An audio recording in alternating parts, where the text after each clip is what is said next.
Good morning. This is Pastor Brandon M. Spriggs from the Zion Hill Agape Baptist Church in Capitol Heights, Maryland.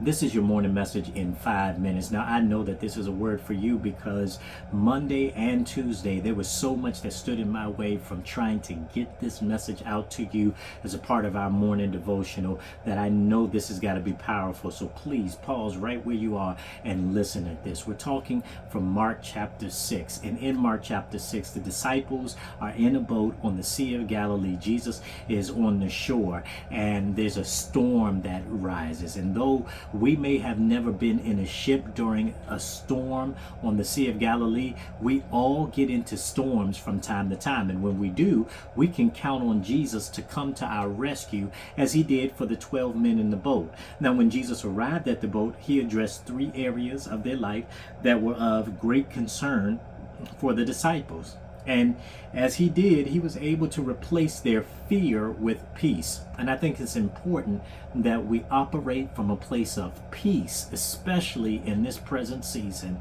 and not just fear. And so let's talk about it, especially for the remainder of this week. Let's dissect it. Just a brief but powerful words. It doesn't have to be long as it's strong, right? And so because the short statement is so strong, we learn the glorious truth that Jesus is the ultimate source of peace for the believer. Now, as we begin to end one year and prepare for another year, there are so many unknowns ahead of us for every one of us. And it's good to know that the Lord Jesus already knows about all of them and that he's able to give us peace, this peace that we need, the peace that the world cannot understand during the troublesome times that are ahead of us, even though we don't know that they're ahead of them. So what does he do? First, he addressed their fear. They were afraid of death and they were afraid of the storm. And so when Jesus said, "Be of good cheer," it was as if he was saying to every one of us, don't be afraid. Chill out, relax. This is a lot easier said than done. But there's several good reasons why we should refuse to fear the storms that life brings our way. First of all, storms are under his control. The disciples were terrified. They were struggling. They are afraid that they are going to die. And Jesus, however, uses the very thing they fear as a means to come to them. Jesus has already put the water that you are afraid of under your feet. The thing that is trying to conquer you, Jesus has already conquered it. And so he demonstrated his control over the situation by walking on the water and later by calming the storm. Now, we serve a God who is able to walk on top of what has been trying to hold us down, and it will not hold him down. In fact, he'll use it to hold him up just to get to you. There are times when life appears out of control,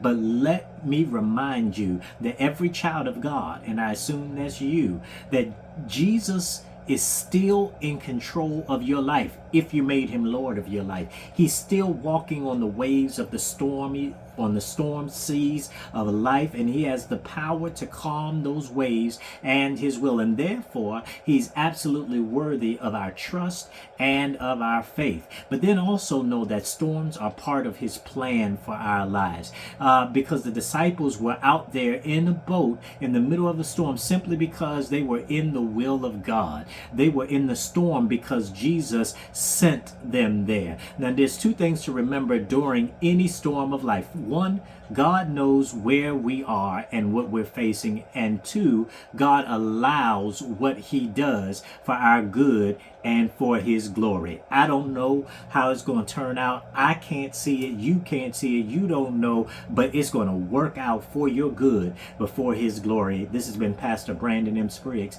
from the Zion Hill Agape Baptist Church in Capitol Heights, Maryland. This is your morning message in 5 minutes. Till next time, keep advancing the kingdom. God bless you.